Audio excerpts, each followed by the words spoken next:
Hello, my name is Lindsi Jones, and today I am going to be giving a wastewater management presentation.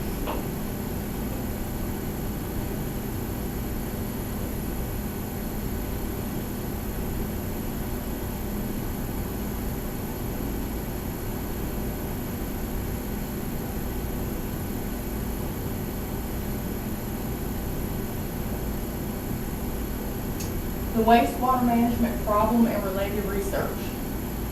The wastewater problem that we have at our current plant is that most of the wastewater is generated by the employees and their machines.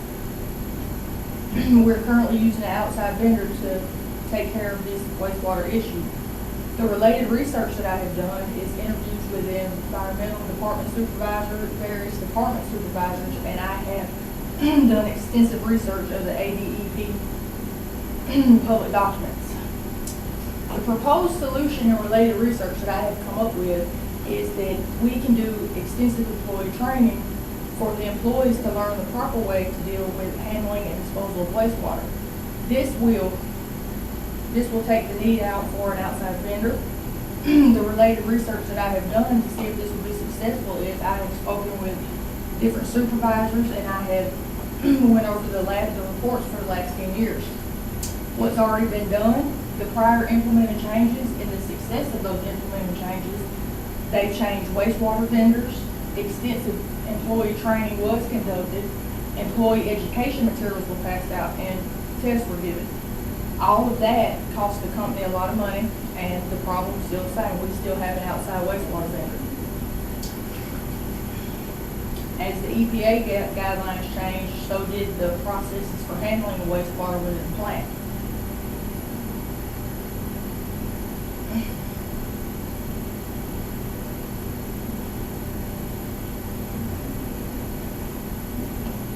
Some of the possible solutions to this problem that I have come up with are to continue to educate employees on techniques, alter raw materials for recycling, improve operating processes, post EPA fines and regulations in common area for everyone to see, and wastewater prevention classes.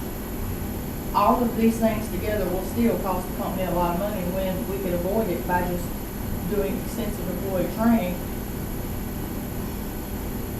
The details that I have for implementing my solution, I plan,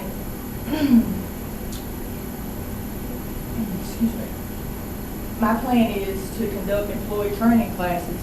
The duration would last at least 2 weeks. That would give the employees who are absent enough time to attend the class.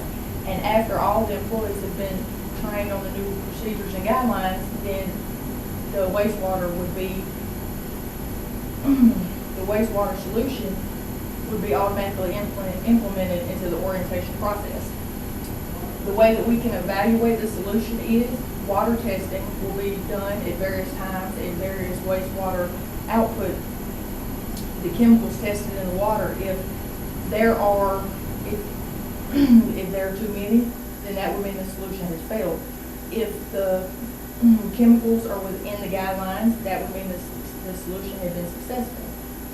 What we want to avoid as a company is we want to avoid penalties, fines, jail time, possible termination, customer dissatisfaction.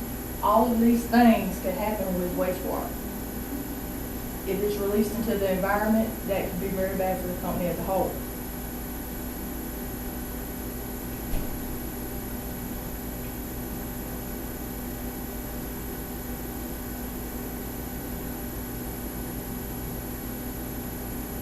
All of the documents that I use to complete my wastewater management plan are public documents.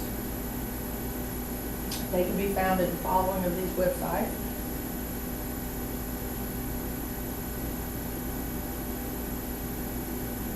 The whole purpose of this project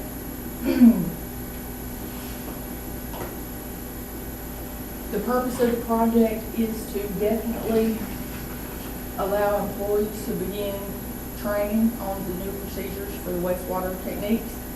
If the employees can learn to handle and dispose of the wastewater properly, that would take out the whole need for the outside vendors, which in itself would save the company a lot of money. Now, at this time, our company does not have any wastewater citations or any of that. We've had one in the last 11 years, which is good, but it could always be better. With proper employee training for the employees that are already employed and for new hires coming in, that would delete all of that extra outside money for outside vendors. Now, with the testing and such of the wastewater issues to measure the chemicals that are being released into the environment, the ADEP and the EPA have very strict laws and guidelines on exactly how much chemicals can be released into the environment. And that is up to the employees. If the employees follow the procedures and guidelines, then we will be successful. In the event that an employee does not follow the guidelines and procedures, then that employee could be fined by the government, they could be terminated, or they could even go to jail. So this does not only just affect the company, it affects individuals as a whole. And thank you for your time, and you have a good day.